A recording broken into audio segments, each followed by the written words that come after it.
It's the end of the day with Ray. Hello, my friends. Well, ladies and gentlemen, if you look on that gigantic, sharp, interactive board, you'll see a third grader playing T-ball.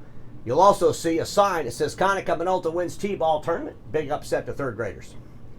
Folks, I'm reading the Konica Minolta revised forecast. Their numbers are coming out, I believe, tomorrow. But last week, they published this revision to the forecast. And I'm reading this thing, and I'm thinking to myself, what the hell? I mean, it reminded me of a bunch of adults playing T-ball against a bunch of third graders, winning the game, and then bragging about it. I'm like, what the hell, Konica? Konica Minolta is really, really good at putting out press releases. I mean, they're almost as good as the folks out in the desert that do it. You know, press release, press release, press release. And the only reason they do it, Konica Minolta and the folks out in the desert, well, they're trying to distract from the non-release of the last press release. Folks, I talk about that a lot, but it's got to be true. Because some of the stuff Kanica Minolta talks about is pure fantasy. It's insanity. And when it doesn't happen, well, they have to do another press release and try to distract everybody from non-performance, if you will. Folks, let's just look at this. So their original forecast was to do $7.4 billion top-line revenue for the year which ended March of 2024. And they wanted to have an operating profit of $115.7 million, 1.5%. Folks, 1.5% is actually really terrible, so I wanted to go ahead and write that in red, and it's just really emphasize it, but that's nothing even to be excited about when they published that forecast at the beginning of the FY, which ended in March of 2024. I mean, can you imagine they're sitting around the room, around that table in the boardroom? Oh, are we going to make any operating profit this year? I mean, we've lost money for like 4 years in a row. We got to do something different. What are we going to do? Oh, I think we could squeak out 1.5%. Somebody else is probably like, can we at least get the 2? No, that'll be really hard. I mean, 2% from 1.5 is going to be really, really difficult.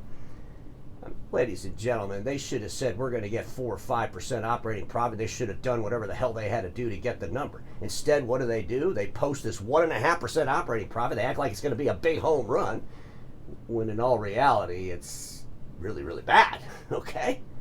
So they wanted to make some revisions. It's going to get a little better, they're telling us. Let's see what they say. Folks, I could read this whole thing to you, but if I did, I would start laughing again. And, I mean, it could put me in some kind of a, seizure or something. It's so hysterical. I just want to share some of the points with you. So they talk about revising the revenue number. They're going to revise the revenue number. They're going to increase it by 10 billion yen. I think when they publish this stuff, they just think the Americans are really stupid people. That's what they think. They think, hey, let's just keep it in the billions of yens, and, they're never going to figure out what that means. They'll just think it's a whole lot of money. I mean, if we say 10 billion yen, the Americans will think, oh, that must be like, $100 billion. Because we've seen some consultants that really screwed up the yen, right, in our industry, right? I mean, talking about how much, like, Rico was going to invest in R&D. I mean, folks, at the end of the day, I'm thinking Konica probably saw that episode. They're thinking, hey, let's stick with the yens. Americans are too stupid to figure it out. So they're bragging about this 10 billion yen increase, which is basically $64.2 million. It's not even 1%. So they're going to increase their revenue. They got to tell the whole world, we're increasing our revenue because we got some robust sales going on, and we're going to increase it by less than 1%. Really? I don't even think you needed to say anything about that. I mean, I'm thinking the whole world probably figured you were going to increase your revenue just based on the yen and the weakness of it. Holy smokes. But then they talk about the robust sales of the digital workplace and professional business. I cannot wait for the financials to come out so we can finally get a number that equals robust sales. Like they're probably going to show on the financials, robust sales equals so many billions of yen. That's what I'm kind of hoping, that we could kind of know how to define robust sales in the future. Holy smokes, ladies and gentlemen. But here's the big news. So they're gonna increase the operating profit by $51.3 million. And ladies and gentlemen, you know how they're going to do it? Well, they're going to have a gain on reversal of impairment losses. Okay? They got 2 gains on reversals of impairment losses. One of them had to do with a transfer of equity for capital of Vicro, and the other one is around Embry Genetics.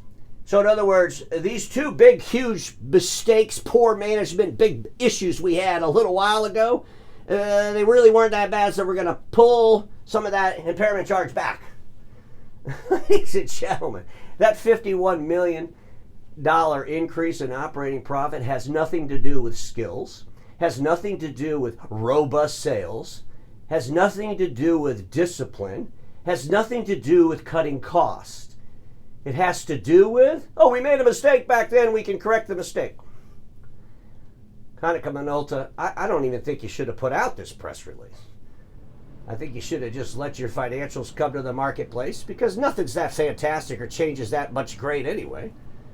But I think it's the way you do things. I think it's the way you distract from your reality. I think it's you betting that Americans will never translate the billions of yens and realize how just ridiculous all this is. Good thing for the end of the day with Ray. Okay, let's show some more stuff regarding Kanica. The yen. Even poor leadership can find praise in the weak yen. I'm thinking the Kanica Minolta, they're sitting around the boardroom. Oh, hopefully we can gain some revenue based on this yen. Oh, hopefully we can gain some revenue based on this yen. Ladies and gentlemen, a value of $1 in yen at the end of March of 2023 was 132.78. The value of $1 in yen at the end of March 2024 is 151.34. Increase in sales. Ladies and gentlemen, Kanica Minolta really needs to buckle down and get disciplined. As far as I'm concerned, they need a whole lot of new leadership. They need a new course. You know, quite honestly, what really needs to happen to Kanica Minolta is Fuji needs to gobble them up. We see them coming together in the manufacturing joint venture. Hopefully Fuji will just gobble that company up, because that company, at the end of the day, I mean, folks, how many years have they lost money? And here we are. They're finally coming out of it a little bit. And it's based on reversals of impairment charges? And the yen? Seriously? Where's the discipline? Where's the cost cutting? We're going to go out there and change the world. Where's the revenue from the workplace hub? Holy smokes. Ladies and gentlemen, I wanted to talk about this a little bit since I'm on the Kanica subject. Kanica Minolta loves the awards. And I did an episode earlier this year where I talked about how their distinguished awards that they're showing on their website is declining every year. This is like the worst year of distinguished awards for Kanica Minolta. So maybe they're saving a little bit money, not buying out these awards. But I'm looking at the BLI thing. I think there might be something going on here. I mean, ladies and gentlemen, in 2022, only 2 BLI awards were given to Kanica Minolta that I could find on their website. I mean, unless they're hiding them somewhere else. And currently, in 2024, they have 0 BLI awards, at least on their website. So I'm thinking, are they done with BLI? You know, maybe Kanica Minolta, maybe I should give them some credit. Hey, they're watching The End of the Day with Ray. The End of the Day with Ray thinks the whole Key Point Intelligence BLI awards are just a big farce, big old joke on the industry. And maybe they're just not going to buy them anymore. I'm hoping so. If this could be a good sign that Kanica Minolta's, you know, going in the right direction. But here's where I think Kanica's going. They're waiting for this bus to take them somewhere. It's unrealistic optimism. And folks, our industry has a lot of this. There's a lot of folks in our industry that have this unrealistic optimism. They're literally standing by this bus waiting for it to start up, to get in it, to go somewhere. And that bus ain't going nowhere. It's just going further into the ground as it deteriorates. Ladies and gentlemen, whether you're Kanica Minolta, whether you're an organization that's trying to change the industry, if you will, make sure that you're basing all of your decisions on a realistic optimism. We need to be optimistic, there's no doubt about it. But we need to make sure that that optimism is based in reality, not based in some damn fantasy.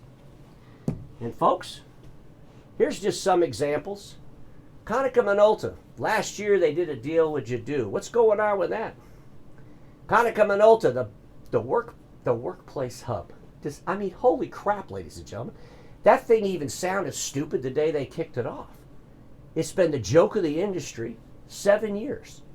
What happened to the workplace hub? This crazy Forza ERP system is going to change. I mean, that thing is so ridiculous. I mean, people, you know, they were crying about it. Now they're actually laughing about it, realizing, yeah, the joke was on us. But at the end of the day, ladies and gentlemen, what's the deal? Kanica Minolta is great at press releases, not so great at accomplishing the overblown announcement. Let me read that again. Kanica Minolta is great at press releases, not so great at accomplishing the overblown announcement. Let me wrap it up with this. Continuing to add the next thing is counterproductive to perfecting the things you have. Continuing to add the next thing is counterproductive to perfecting the things you have. Those who believe press releases about what they will do are more important than what they do find themselves constantly in search of another press release. Have you ever worked with anybody that just couldn't wait to get out a press release? I mean, you sit there and you talk to these individuals and they're like, oh, we got to do a press release. Let's do a press release. Let me call my friends in the press. We got to do a press release. Did you ever see people like that? When that happens to you, when you're sitting across the table from people like that, why don't you just look them square in the eyes and say, whatever happened with the last press release? I'm more concerned about that. Was there any success from the last press release before we go ahead and publish another one? Just some things to think about, my friends, because everybody watching me knows this. Status quo is the killer of all that'll be invented. Don't get stuck in status quo. I'll see you all tomorrow.